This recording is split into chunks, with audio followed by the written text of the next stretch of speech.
a production of the Mesa Chamber of Commerce. Visit us at mesachamber.org. Thank you, everybody, for joining us today. My name is Bob Nelson, and I am the Communications Director for the Mesa Chamber of Commerce. And joining us today is Patty Pyle. Patty serves as the Manager of Supplier Diversity for the Salt River Project, one of the nation's largest public power utility providing water and power to Arizona residents. In this role, over the past 9 years, she is responsible for implementing and maintaining supplier diversity initiatives and opportunities in the community and across the SRP enterprise to enhance the supply chain and encourage economic empowerment. Patty has served in many leadership roles as SRP's representative. At the present time, she serves as the executive board member for 2 certification organizations, the Women's Business Enterprise West Council as treasurer and the Pacific Southwest Minority Supplier Development Council as chairman of the board. She is honored to serve as secretary for the Southwest Veterans Foundation and sits on the advisory committee for the National Center of American Indian Economic Enterprise.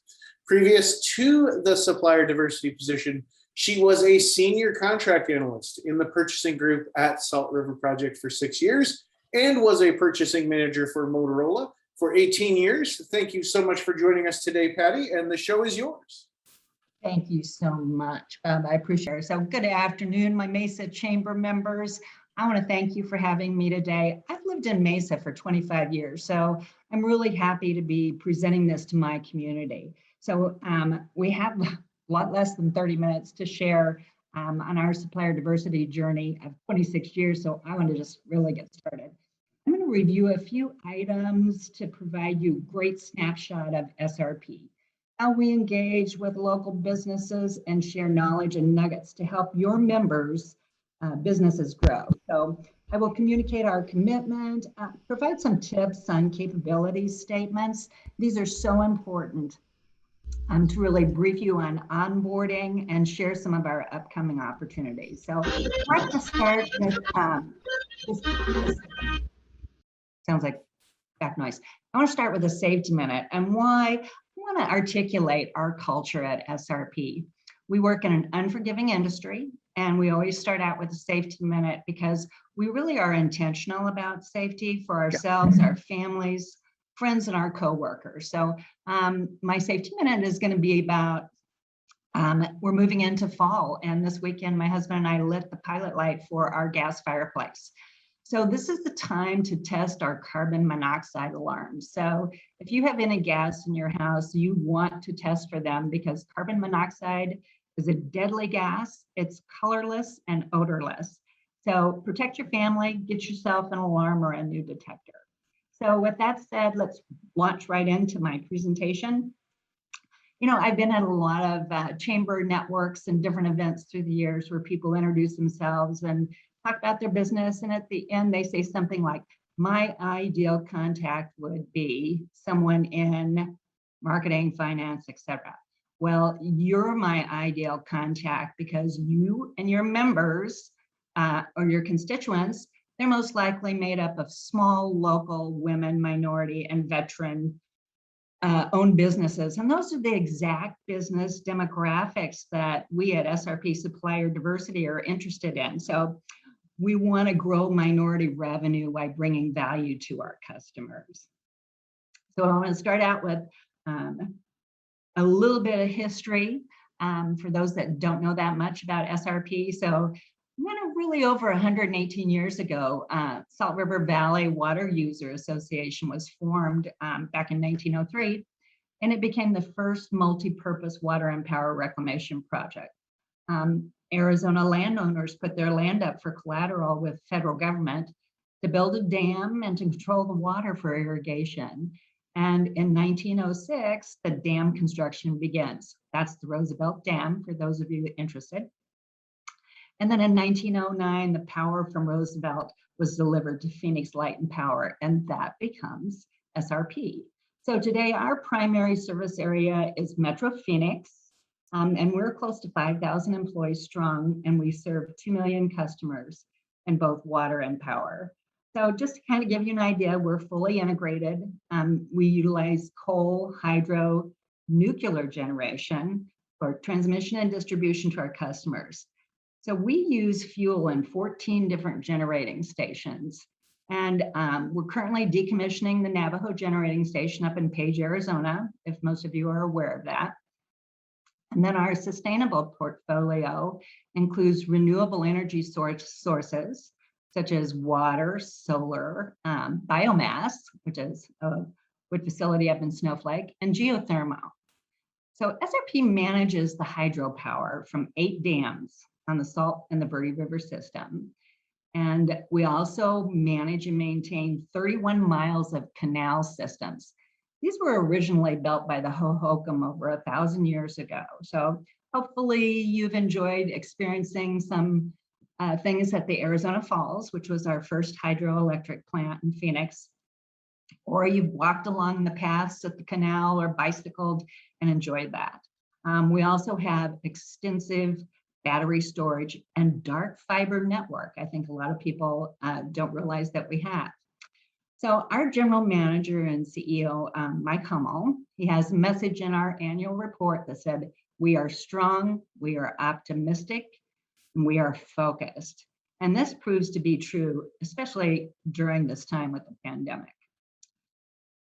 So what is significant from this slide is that although our spend was slightly lower this past year, we were still able to achieve our goal through engagement of our first and second tier diversity spend.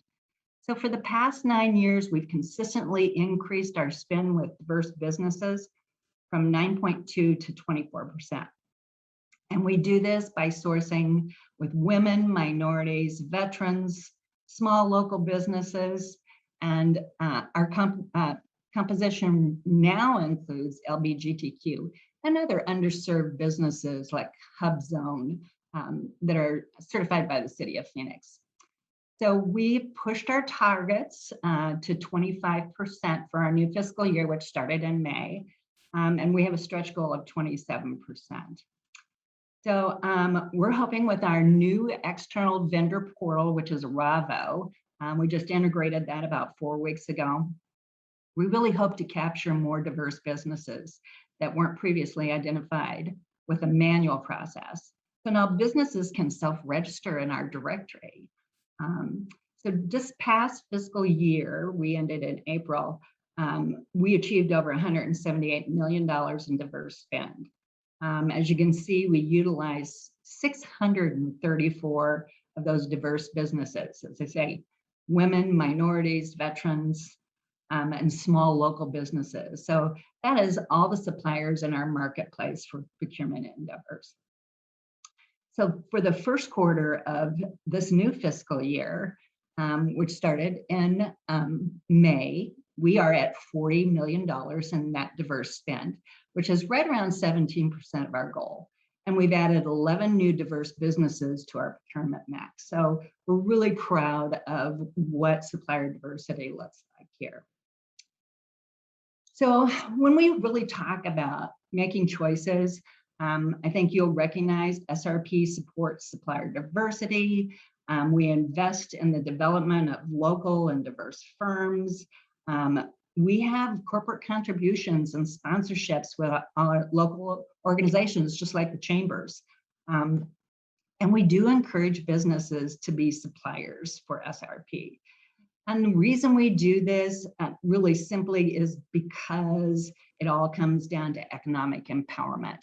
Since the inception of supplier diversity initiatives in 1995, SRP's worked hard to help people and businesses in our communities with inclusion in purchasing endeavors and really general support.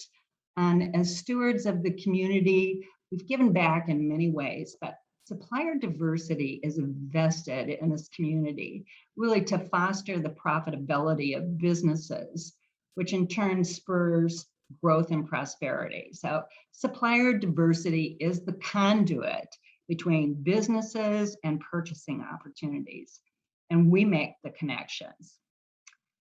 So when we talk about connections, I'm going to give you this as a little snapshot of what our circular supply chain is.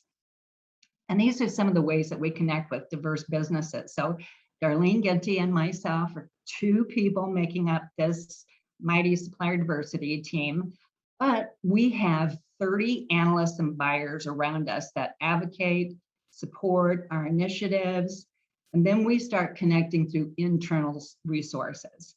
So we utilize SAP, which is our database. We have analysts and buyers that have previous knowledge of vendors. We have employee resource groups. Of course, we have supplier diversity, which we're the first filter of any business wanting to do business with SRP. And then our end users, our internal customers, they know and understand who some of the vendors are that are out in our community that we can work with. Then I'll move on to certification organizations. Bob had mentioned this from my bio, serving as the chairman of the board for the Pacific Southwest Minority Supplier Development Council. It's part of a national organization, the National Minority Council. We meet their members, and I'm also connected in a utility interest group. So we share suppliers across utilities. Then we have our community partners, and these are some of the partners that we have in Arizona. We have good relationships with the Hispanic Chamber, the Black Chamber. These are the Arizona Local First. We do a lot with Kimber, Southwest Veterans. And so these chambers are the chambers that we work closely with, besides actually getting engaged with our other chambers. We have relationships. I think everyone really understands this. You know, we work with APS and Southwest Gas and Cox Communication as we're putting conduits in the ground for residential customers. And so we recommend suppliers to each other. If you have one supplier that is working out on a job, many of the other suppliers would use them as well. Then there's also We Back West. So that's the woman-owned business certification organization. And Dr. Pamela Williamson here, she has this organization, which she operates with 7 Western states. And then finally, we really have our business alliances. This is where we meet and engage with diverse businesses through the National Utility Diversity Council, Edison Electric Institute, Western Energy, and of course, UWISCA, which is our sustainability partner. So now I really want to share with you some secrets about capability statements. And this is an example that I'm sharing with you because this is what we ask for when we're talking to people that want to do business with us. So the wonderful part of this is that you can customize each of these to fit a specific contract.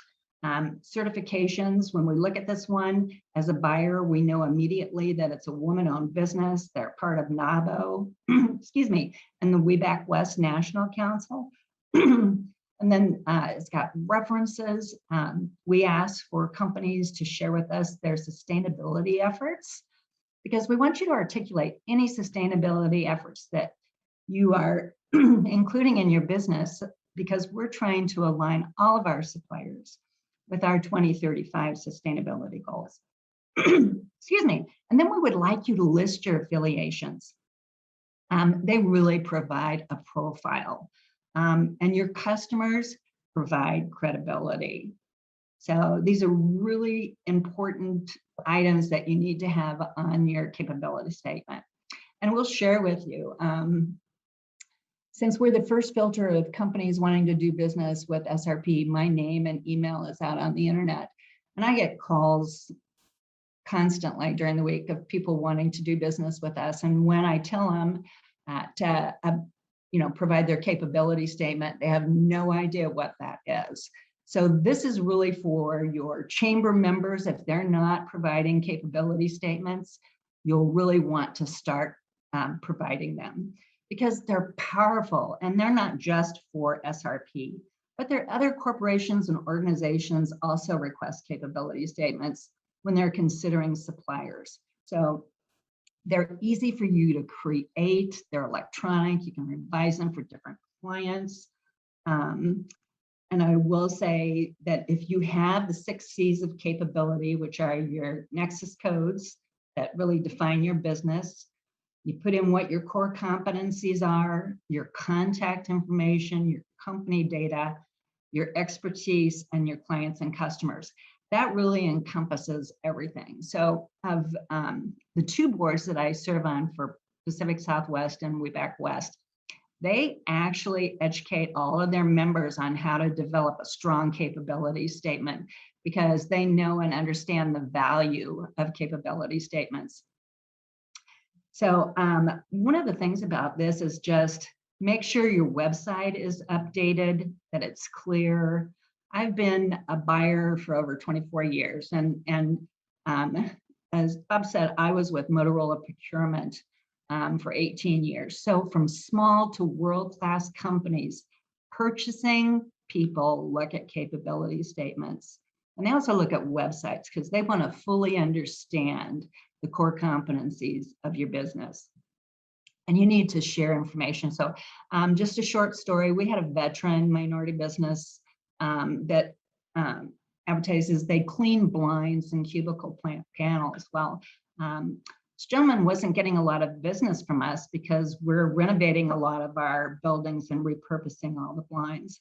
So one day by accident, he tells me that they also clean solar panels with a green cleaning solution.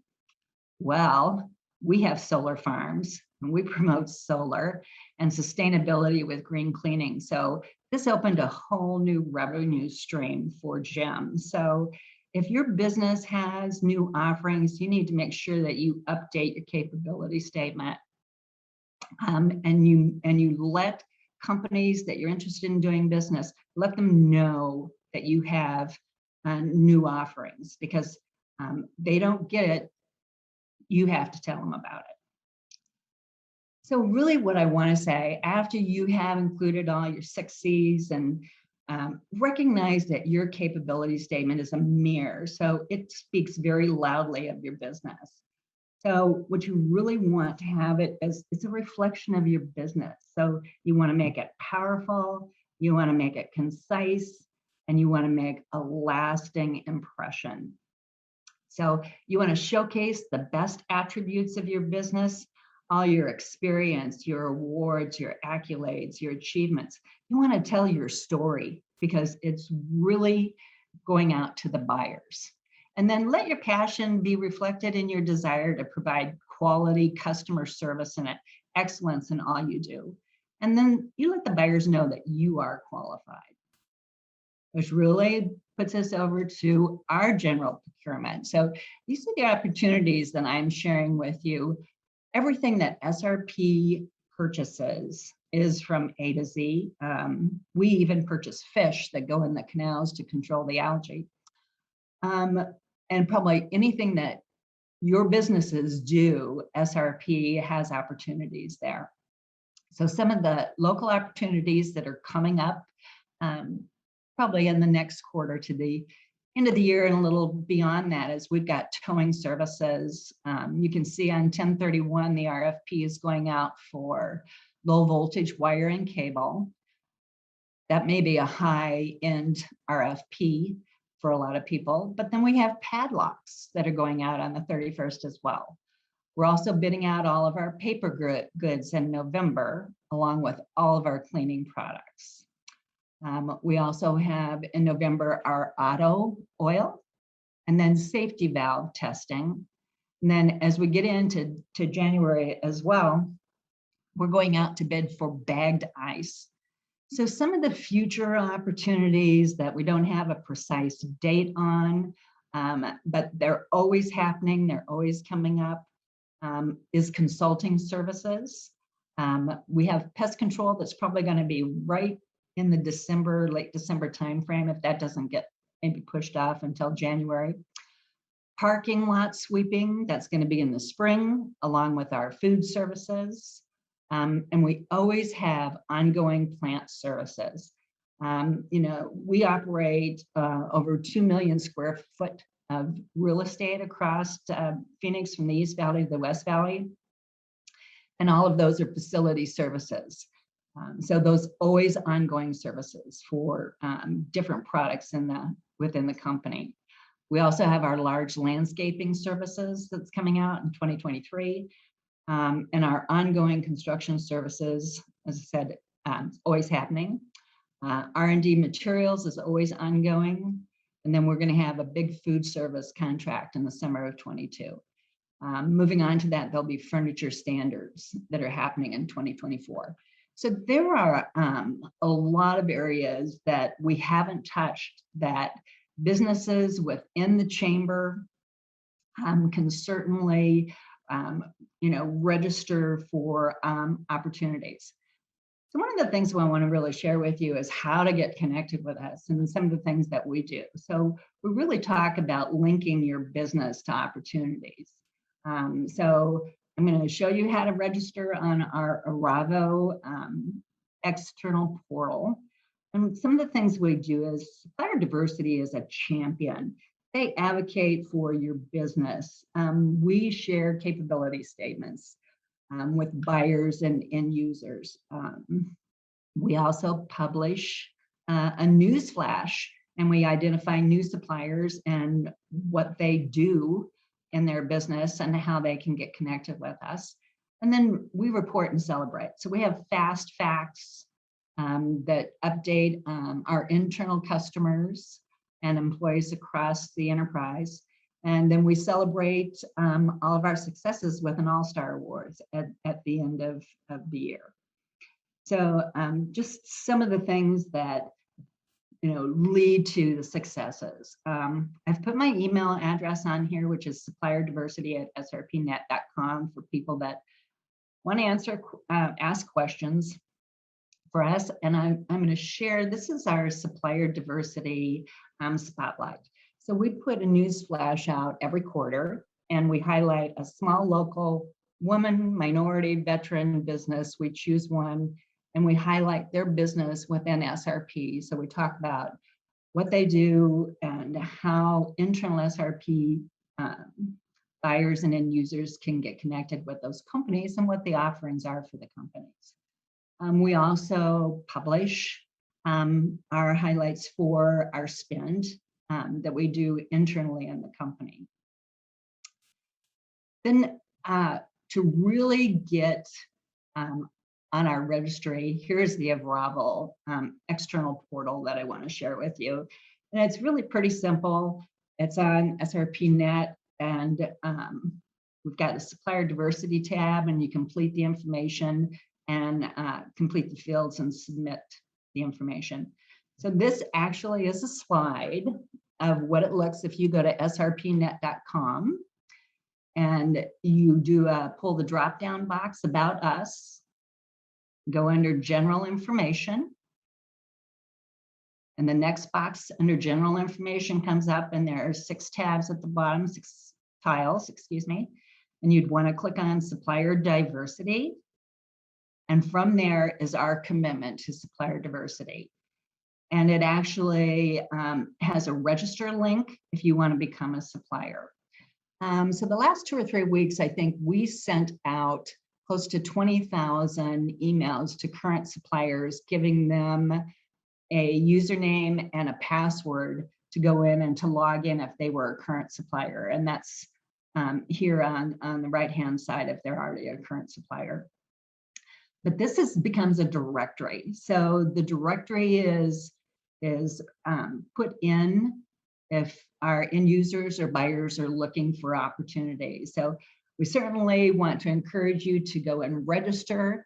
If you are a 51% owner in a business, whether that's a minority, a woman, veteran, LGBTQ, or other underserved business, it's imperative that you go in, you answer the diversity question, yes, and that you include any certifications, if you have certifications that go in there, and put your capability statement in this directory, because it's going to give access to absolutely all the buyers and everyone at SRP. So really, this is a lot of information to provide to you in a short amount of time, but you have the tools now to go in and register. And then if there are any questions for anything that I can answer, I'm happy to do that. Or, you're certainly welcome to email us at SRP and let us provide information to you. So I want to thank you for letting me take the time to share with you our supplier diversity journey and all the things that we try to do in our community to help our small local minority businesses. Is there anyone that has any questions? Oh, everybody's quite quiet. I have a question, Patty. Certainly. Go ahead, Jeff. First of all, I'd like to thank you for being here and presenting this to the Mesa Chamber. I think it's really important, and it's something that maybe chamber members don't know about. I'm sure many would be excited to learn more, as I am. So my question is, as I look at your qualifications, the two that we might fit under would be either the veteran-owned and the small business. Do we have to go through like a City of Phoenix certification process to become a small business, or how do you say, yes, you're a small business? Do we send financials? Is it number of employees, revenue? Thank you, Kevin. That's a really good question. The answer to that is it follows SBA guidelines. So the Small Business Administration says if you have under 100 employees and you're a local business, which means you must have a remit address in the state of Arizona. And if you have under 100 employees and if your annual revenue is under $7 million, then you qualify as a small local business. Otherwise, you would have your DD 214 and for your veteran business or a veteran certification. So we really try to encourage a lot of our minority businesses to be certified because there is a big advantage to certification for them. It gives them access to those organizations that I shared with you in the presentation. And those organizations have big corporations that they belong to. For Way Back West, some of my board members on that organization is Walt Disney Company, Sony Pictures, MGM, Southern California Edison, San Diego Gas and Electric, and I think they have 24 other big corporations. For the Minority Council, they have Siemens, T-Mobile, Intel, APS, SRP. We have just probably about 14 great corporations. So those members get access to those corporations. And then we share information with a lot of the organizations that SRP is engaged with, because really the important thing is for these businesses to get opportunities. And maybe if there's not an opportunity for you to do business with me and my colleague over at APS is looking for a certain commodity or service, we share that information. I see Alika is on this call as well. We do share with all of the different organizations to try to get those opportunities out to our small, local, and diverse businesses. Get registered in the directory and get your capability statement uploaded and in the directory, and that is your first step to actually maybe seeing those opportunities. And we don't post our opportunities a lot. SRP is not required to do that because of our status. But when you're engaged with supplier diversity, we try to share with you what's coming up so that as a business, you can get prepared to maybe get involved, maybe get an opportunity to be part of those RFPs. So Patty, question for you. So the average RFP, what's the timeline from when the RFP is issued to when it would be awarded? That's a good question. Those really change so much. It really depends on how big the RFP is. I know a lot of our buyers and analysts will go and they'll ask for an RFI, which is a request for information first. Some of the RFPs could be as short as 2 or 3 weeks, and some of them, the larger requests for proposals, could be up to 8 weeks. The large ones like janitorial services, that one just went out, and that one's taken about 6 weeks for them to really, from the time they set out the RFP, receive back all of the data and do all the analysis before the award. It could be up to 8 weeks. And then some of them are small. Some of our buying are just 3 quotes and a buy. So they go to a supplier and ask 3 suppliers for quotes, and they take a look at the quotes, they evaluate them from cradle to grave, and then they make a selection. So having an opportunity to be in our system and be in our directory and have buyers and analysts be able to go and search by your Nexus codes is the opportunity that a lot of the small businesses really can benefit from. But it would be great for, your buyers and constituents are really, as I said, small, local, diverse businesses. And so it's really a perfect fit for opportunities. And like I say, we share. So, if my friends over at Southwest Gas is looking for someone that we use, we always share that information with them because we want them to have great suppliers too. It builds Arizona's economy and makes us stronger. Patty, if I can ask another question. Sure. So I was looking at your upcoming opportunities, let's say paper goods, for instance. We're in the janitorial supply business. So how do you give preference to, let's say, a smaller, one of your other categorized businesses compared to a larger company that could also be quoting to you? If everything looks the same, how do you make that decision? Well, it's really made up by a team. It's not just made up by one buyer making that decision. So they'll look at it. And then, the nice thing about small local diverse businesses, opposed to a larger company like Waxies or some other large company is, I'm going to say it's really the flexibility of those smaller suppliers to be able to pivot and do different things for SRP, be able to deliver when some others can't. I will tell you, if you all are on this call, you all have to understand that there is a real supply chain issue, and it's due to COVID, of course. It's due to ships being, waiting outside of LA to get unloaded. We are having a real problem across the United States with our supply chain. So some of the smaller local businesses can pivot and can be creative with solutions for us. So those buyers and analysts, they take that into consideration when they're making a determination on who they're going to award to. So they have a whole set of criteria, Kevin, that they look at, and then wherever they feel most comfortable about a supplier delivering, then that's where they make their choice. It's not always on the dollar amount. Sometimes it's on the delivery, if it's an on-time delivery, or if our supplier comes up with a creative solution to help SRP, in some fashion. So it's amazing. I will tell you that historically, we have 68% of all of our purchasing out of that 178 million I showed you from last year. 68% of them are Arizona businesses.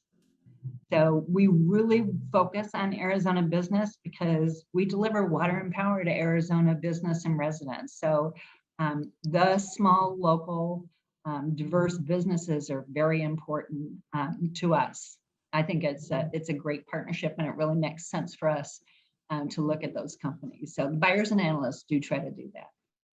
Thank you, Patty. Appreciate it. You're welcome. You need to get in there and get your registration going. I will, for sure. Yeah, because we need more, especially veteran businesses.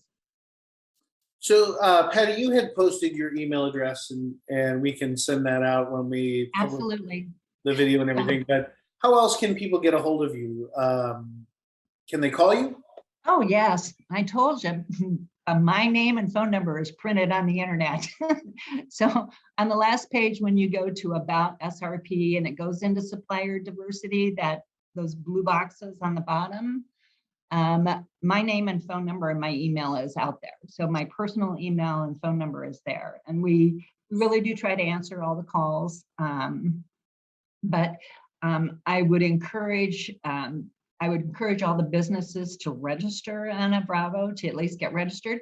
And then if you have any questions on your capability statement or questions about, what's coming up, you're always welcome to email or call. Cool. What other questions do we have for Patty today? You are welcome if you want to. You can throw them in the chat too. If you just want to throw them in the chat, we can do it that way too. I know we got a late start. We did. Thank you everybody for your patience on that, by the way, while we sorted through all of that. This session will be recorded, so we will make this available for viewing probably later this week. So if you kind of want to have a chance to review it, we'll be able to do that. Like I say, we really encourage the Chamber's members to go and register. And you might think you're a small company and SRP is such a great big entity. But like I say, you would be amazed at how many small businesses we do business with, even 1- and 2-person companies. So it really depends on your product or the service that you have, and you don't know until you ask. All right. Well, you can certainly reach out to Patty anytime you have any questions, and we'll get this distributed so that everybody can view it. And if you have any questions in the meantime, certainly feel free to let us know. Otherwise, thank you everybody for joining us today. Thank you for Patty for a great presentation on a lot of great opportunities, and we look forward to hearing more from you. Very good. Thank you, Thanks, Patty. everybody. Thank you, Bob. Bye. Yeah, have a good day, everybody. Too. Stay connected to Mesa Chamber social media, email newsletters, Monday morning message, and mesachamber.org to always know what's happening at your Mesa Chamber.